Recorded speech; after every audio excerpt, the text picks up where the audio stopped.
leadership is the ability to create change.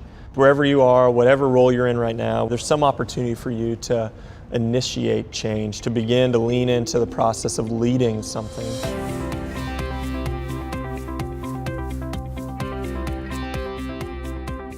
Justin. Sam. Thank you very much. Absolutely. Appreciate your time here. Yeah. I've paid attention to 2 or 3 of your services, but I remember you telling me there's some kind of like almost like a retreat setting that you go to before you're going to be a pastor, and they give you some test. It's like one of these 200 item test things, and then you get some feedback. And for most people, it's kind of a coronation where they go, "Hey, it's good. Right, come here." And right. with you, when you took your test, it was sort of, hey, not so much. Hey, wait a minute. This your data is suggesting that you should be sort of a guy that takes over a company and fires a bunch of people and it turns profitability.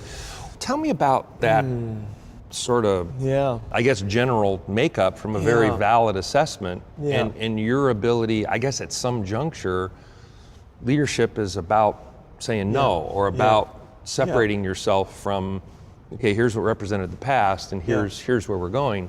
My sense is that's really different, and I would suggest more challenging in a volunteer organization, than it might be in a corporate setting, where you come in and there's all sorts of, kind of. Oh man, so much so. I mean, when I was in the process of becoming a pastor, one of the checks they put in there is essentially a psychological profile.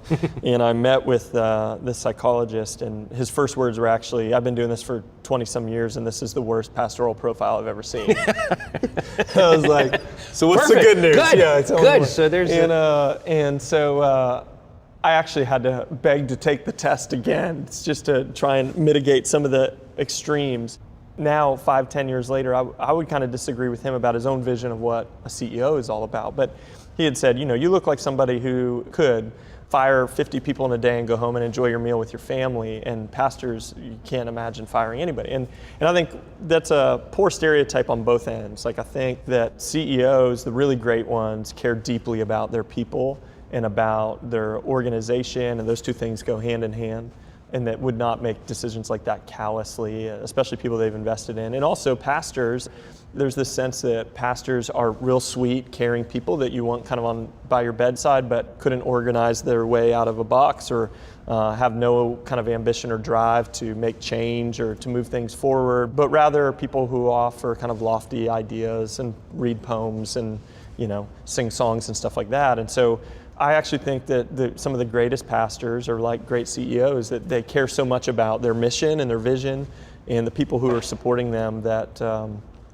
they will make the hard decisions when they have to for the sake of the mission, to let folks go, to kill a program, to fire a volunteer. And so unfortunately not many churches operate that way, but I feel pretty committed to kind of creating that sort of environment because I do believe in what we're doing. So in a volunteer situation, I think there's benefits and drawbacks. Some people say you can't fire a volunteer, and I'm like, sure you can. Like, we do it all the time. But it is a different sort of relationship. But some of the benefits there too are that the people who are serving you, there isn't a paycheck tied to it, that they are there because they want to be there. And when they don't want to be there, they won't be anymore. There's some benefits in that. And also just having that many volunteers in our organization, as we grow as an organization, not only kind of the laity and the people who attend our services, but also with that, our staff. I've got this incredible pool of volunteers that basically, whether they know it or not, I'm always interviewing. The hundreds of folks in our church, I'm just constantly scanning the room for the next great talent that I think most companies probably don't have access to. That I just have, a few hundred people in front of me every Sunday that I'm watching do all sorts of things and trying to discern who's the next one that I'm gonna, scoop up to come join us on our staff to help move our mission forward. So there are benefits and drawbacks, I think, in that, but more similar than not. And that makes some people uncomfortable, but I'm pretty comfortable with it. The one thing that hits me about a CEO and a business, and they answer to a board that makes decisions, and then they have to implement. I mean, do you have a similar structure? So it's like, hey, we got to get donations up, That's or, right. Whatever the issues are or the challenges. There are. Churches are organized differently. Some have kind of one board of elders. I've got like 5. So I've got a whole army of people, of boards and committees that essentially hold me accountable and can fire me at any time, and that I'm responsible to. And that's also a big part of this kind of moment for me in my own leadership. Is it's one thing to lead staff. It's one thing to be successful, say, with your consumer. It's another thing to have a great relationship with your board and to figure out how to lead them and inspire them and to create change there. There's certain change that's easy to create with my staff and even with our consumer that's hard to create with our elders or our board. And then there's things that are really easy to convince our board of but hard to convince our staff of, And so I find myself between all these worlds all the time, trying to figure out how to bring us all along. It's a whole new dynamic that I'm trying to figure out. When you talk about like influencing or leading your staff, right? Would you align that more with they're your direct reports or they're your peers? Like how do you approach that set of circumstances? So they are, I mean, there's definitely, one of the things I think I learned earlier, and I don't know if this is true for everybody, it was helpful for me. This is how I've had to learn to operate, but in the beginning when I was leading, I think I tried to really minimize power differences. And we were all just buddies and we were all colleagues and we were all the exact same and we're all family and friends all the time.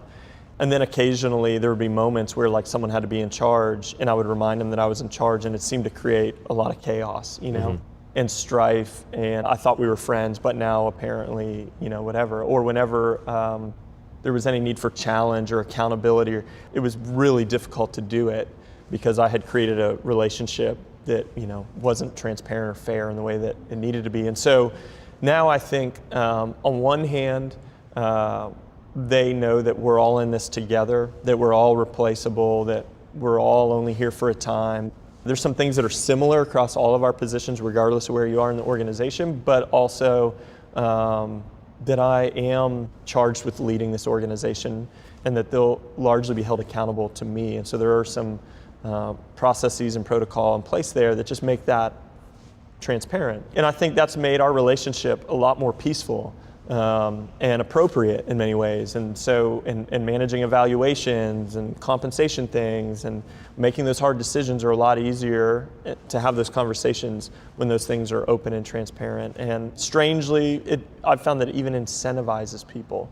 So my closest direct report are essentially our COO, we call her our Director of Operations, just a couple of weeks ago was saying to somebody in our community that kind of got back to me, but she had just said, I'm actually really motivated by the fact that I know that if I don't do my job, Justin would fire me.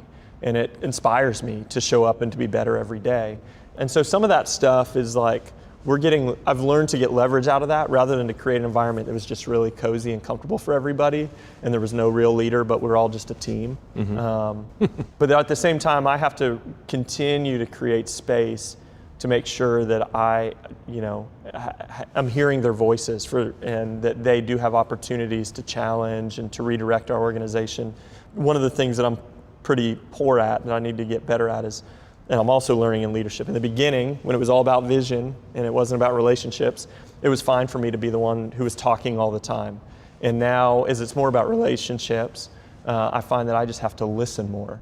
And that's the challenge with our staff. I think that's how I create that sense of relationship or connection, is that I ask great questions, that I spend time giving them the floor and listening.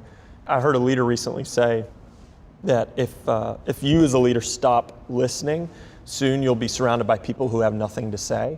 And I could see that coming, and so there's clearly like authoritative structures there, but also if I'm doing my job right, I'm listening more than I'm speaking. And so that, I think, is the kind of environment we're trying to create. It seems like you're mission driven. Yeah. And that's the source of accountability. Yeah. It's not about personal preference. No. It's about like what we're trying to do, and more on that in a minute or two. But in the context of that, what are you looking for as you're identifying your high potentials What are you looking for in leaders? Like when Yeah. you're scanning people that come to your services that you have access to, like what Absolutely. sort of traits, characteristics, talents Yep. to you define leaders that can help you with your mission? I'm looking for things that I think a lot of people are looking for, like influence. Do they have a crowd? Do people follow them? When they speak, do folks listen? When they show up, do people show up around them? You know, I also think one of the things I'm looking for is passion. I've just realized they've got to have some energy, internal kind of engine that drives them. Are they passionate about what we're doing, about what they're doing? Curiosity is huge to me. When somebody gets curious about what we're doing, or even about their own life, or asks lots of questions, or is always reading, or engages on that level, I feel like we're probably on the trail of a leader there. And also, once again, one of the things, the kind of humble realizations of leadership too that I've come to is that leadership really starts by leading yourself. And so am I changing? How am I changing? How am I growing and evolving? And am I open to change? And so I think the leaders in our community that I'm looking for not only have influence and are curious and passionate, but they're also people that I see they're working on themselves. They're changing, they're evolving, they're growing. They're not the same people they were 2 years ago. They're teachable, humble, in those sorts of ways. And so when I start to see that kind of constellation, I know that we've got somebody that we want to pay attention to and create a pathway for if they're halfway interested in joining kind of what we're up to. So I think those are the things I'll look for. And then once we've identified those people, we kick the tires on it really through delegation. Like we'll give a task that is pretty menial and see what happens with it, and then something with a little larger responsibility and a little less direction, and then something with a lot of responsibility and almost no direction. And you kind of like earn your way into that. And that was something I learned too in the beginning. I think I used to delegate people who had high capacity. I would delegate tasks with all the details and just burn them out and lose them. And then other folks, I would just say, you know what, I'm bad at delegation, so I'm just gonna go do this, like the whole thing, and I'm sure you got it. And they didn't have it, and so that's been kind of this test of kind of just saying, let's just start here, and we'll give somebody something small, even if in my mind I know I got this huge project I want them to do before I jump there. Let's just see culturally, does this work? Are they a fit? Will they achieve? And can we give them some small things and see what they make of it, and then release the big project? So that's a big, like 30,000 foot view of the principle, I think, philosophy of how we develop leaders on our staff and even volunteers is that sort of process. Because I think, we're going to do other interviews with other people in a variety of different walks of life that are in one way, shape, or form leaders. We will not do a better interview than this one. Come on, no. So on behalf of everybody at the Center for Leadership Studies, Justin, sincere thanks. Thank you, Sam. Really appreciate it. Man. Absolutely. Take care, It's go been lead. A pleasure. Thank you.